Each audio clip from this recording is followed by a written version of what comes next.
gentlemen, the draft has been settled. Game's about to begin. Let's throw it over to Ingan and to Naisu. Thank you so much, panel, for breaking it down. Welcome back to the English casting desk here. Again, I'm Naisu, and this is Ingan, and we're ready to bring you the second match of the day. Maybe we get 5 games again. Ingan, you know, we just had an amazing series conclude with Fnatic Onic locking in the top 4. Now, one of these teams fighting to be the first one, at least from Indonesia, to move forward to the top 4. How are we liking the draft here? You know, I like the fact that there's a chip. Chip has been utilized a lot by highly macro teams in terms of getting the objectives that they need, and at the same time going for the split pushes. So it's interesting how TLID will play upon this chip. We'll see if the chip's going to work or not. It's the Kings versus the Champions. Who will reign on the world stage? And it starts here in game number 1. Again, a best of 5 to decide the fate for the 2 teams from Indonesia. Taking a look once again, the matchup. We always get a good glimpse at the junglers, and we saw the talk that led into this match. And, you know, Edok, man, we've seen him so much on the Cho. A lot of teams, they have decided to go ahead and deal with this pick, make it work. It does give a lot of crowd control, obviously, but the pick-off potential is great. Early on, too. I mean, it looks like they're already making moves. Okay, they're trying to make a move onto Edok. Edok has to walk away. Here comes the Revitalize, though. And now RRQ, Hoshi turning things around, might be able to work on Widdy. Here comes Yesgil with a Lantern Flare. Gonna try and work on Dryer, and they're not even done, though. A lot of sustain, a lot of damage, but here comes Sutsujin, though. Not yet level 4, but they're able to take down a Widdy. An aggressive start from TLID and RRQ. A 1-for-1 trade. Fabian, little stutter step there, but now still going to break it out. Sutsujin taking a couple shots with the Soul Sever. He gets punished. It's a double already for Fabian. Flava Fave, a double kill. A bit of an overextension then from RRQ Hoshi. Even Sutsujin isn't level 4 yet.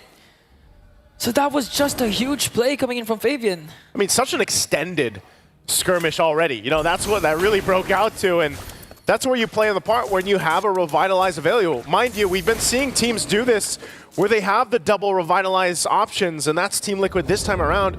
And even Dyrant, you know, he had his own, but that's what those fights and those early skirmishes are going to do. Now, how does that play into the first objective? A little bit of a lead right now for Team Liquid ID, but the fight might break out. Widdy does take a couple shots. Lantern still to throw everybody from RRQ around, but the turtle is up, and now it's going to be started up. Both teams getting in position. Fabian will hold the turtle, half health for now.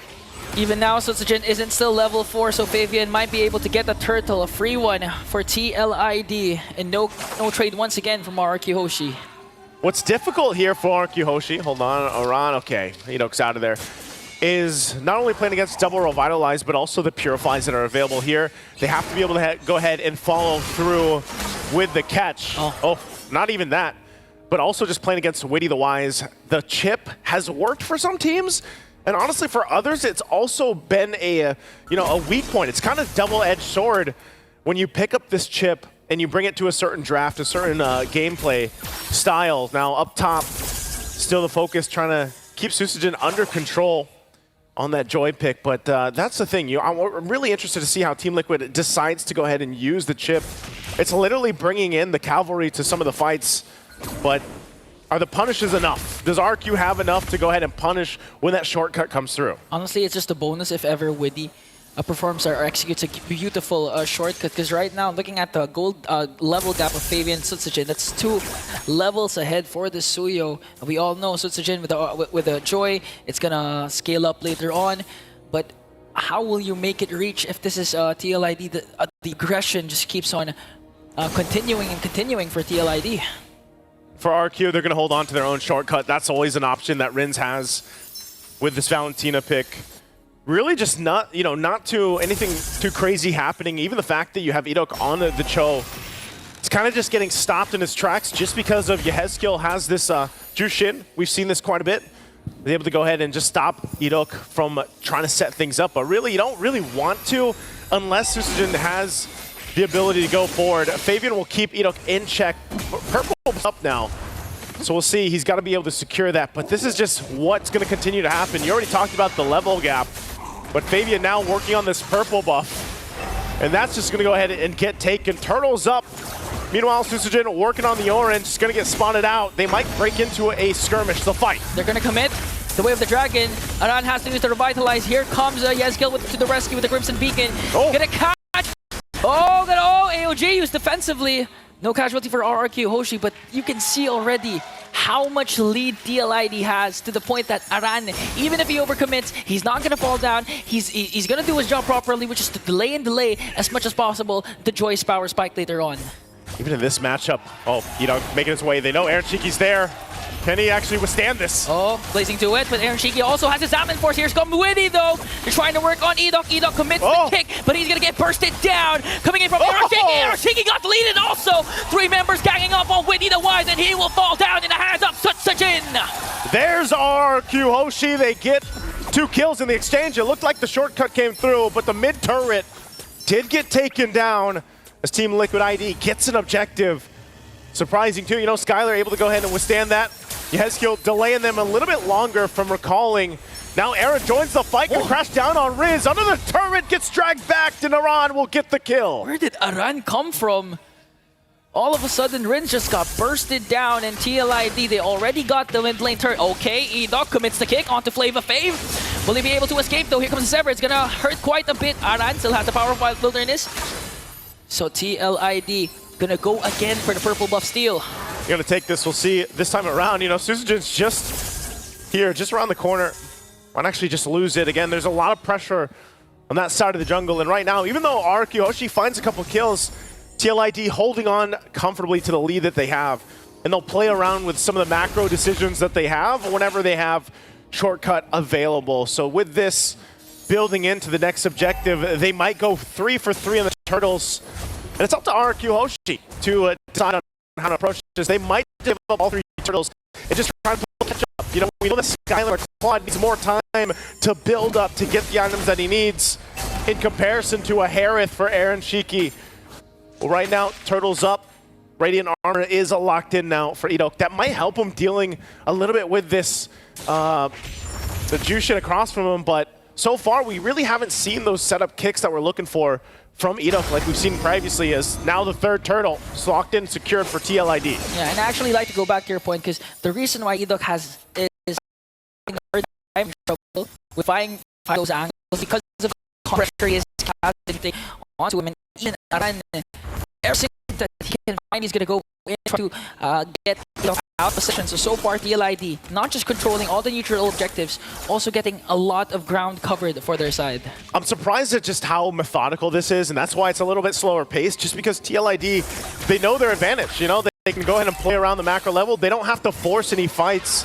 A lot of the times, they're just kind of responding. As long as they keep Edok in check and he's not, doing what he has to do on the Cho, they don't really have to force anything. They just whittle down the turrets, get the space they need, focus on taking the buffs if they can, or at least putting pressure there, and just continue to build up. I mean, nothing action-packed has happened in the last 2 minutes or so, but they continue to build up on the gold lead that they have. So it's RRQ Hoshi that has to kind of stop the bleeding here. Okay, electrifying beats for Susujin. Just trying to keep TLID at bay. They might go for Edok. Lantern Flare is going to connect, forcing Edok to use the flicker. Here comes Rinso. He has his own Crimson Beacon. And now RRQ Hoshi still standing their ground. They're not going to let the 2nd-tier turret get taken down. Now they hold on to it, but again, they're just really holding on at this point. Now waiting for that lore to come up, and with TLID having the lead they do, they should be able to go ahead and secure things. Finally working on the tier 2. They'll whittle this down a little bit with Aaron Shiki. It looks like RRQ Hoshi doesn't want to let it go, though. They will clear out the lane and keep the turret up. But still, the rest of the pressure is just going to stay there again for TLID, and knowing that they can just let RRQ Hoshi respond. This time, Rins is holding on to his own beacon. Edok, though, takes a couple shots. Aaron's going to jump in. Commits the power of Wilderness. Now he has to walk away. Because he has to respect the damage coming in from RRQ Hoshi, but that was more than enough for TLID to secure higher ground in this Lord pit. Again, they're just really controlling the mid lane, the bottom lane, and now even the minions are going to take down the bottom lane turret. You can see that. Again, a previous record, it's beaten by 1 second now.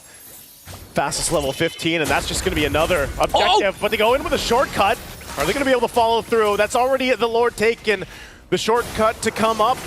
They don't get any kills, but they might fight here. They commit the kick, but is it going to be enough? Though Skylar goes in with the blazing duet. Aaron Shiki onto the backline with his Salmon Force, going to be able to take down one more. He's going to be used up defensively. On the other hand, going for Dyren. They're gonna evade a potential death, but Fabian says no, we want more and press down 2. Oh man, you heard it earlier. I said be careful.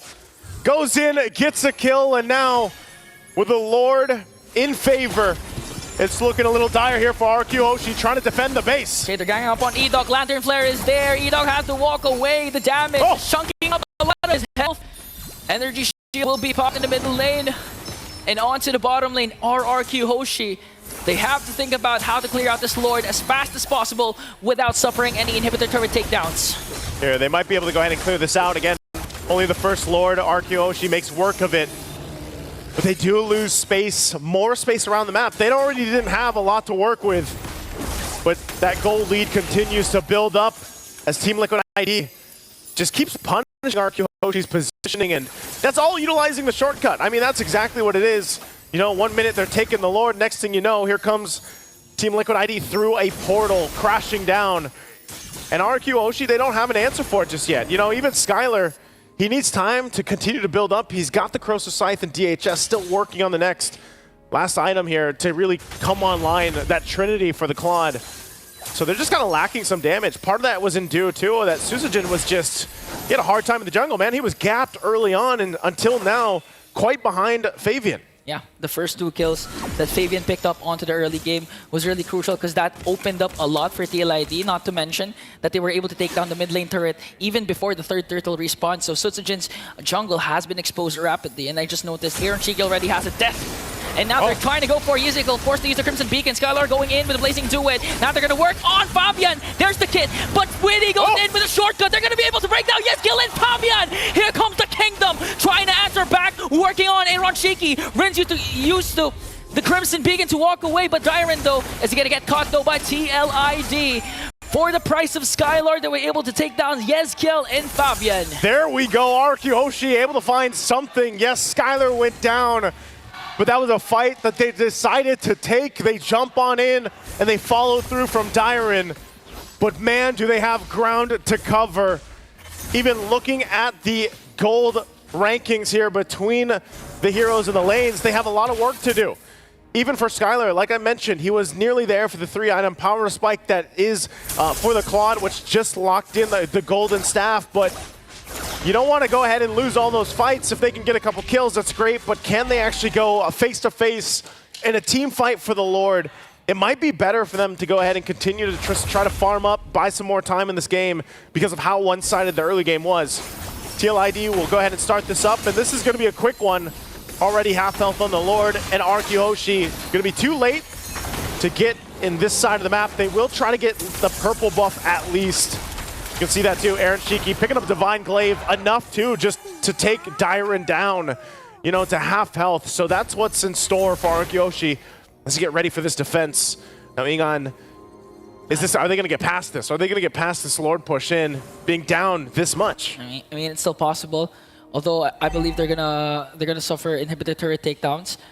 But again, I do want to commend Aran because Aran has been covering a lot of ground, providing a lot of vision for the side of TLID without even being taken down even once. 1-0-4 with the Hilda. Now the Lord later on will siege in the bottom lane. Let's see if RRQ Hoshi, the Kingdom, can they defend it? RQ's gonna have to do it. They get prepped and ready. Rin's holding on to the beacon himself, and Aaron Shiki jumps on in. Lord still makes its way down the bottom side to clear out the waves. Edok doesn't want to use the kick just yet, holding on to the Way of the Dragon. Conceal. Lord's gonna go push in. Conceal gonna be used, but still keeping things under control, taking their time. Bottom turret now down. RRQ Hoshi will clear that out. Mid-wave now pushing in. We're gonna take this. Conceal's already gonna be used. Oh, okay. Here comes Arando onto the back. Ida commits the kick.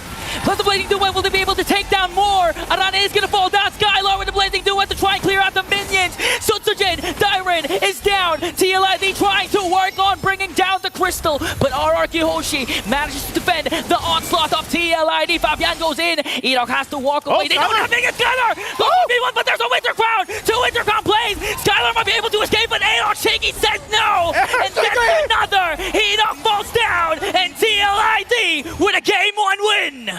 What a play, and Aaron Shiki coming in at the end to get the triple. This game, he might not have been invincible, but man, did he come through in game number 1. 14 minutes, 2 seconds in. Very, very strong showing for the series already for the Cavalry. And it looks like RRQ Hoshi, the Kingdom, will have to readjust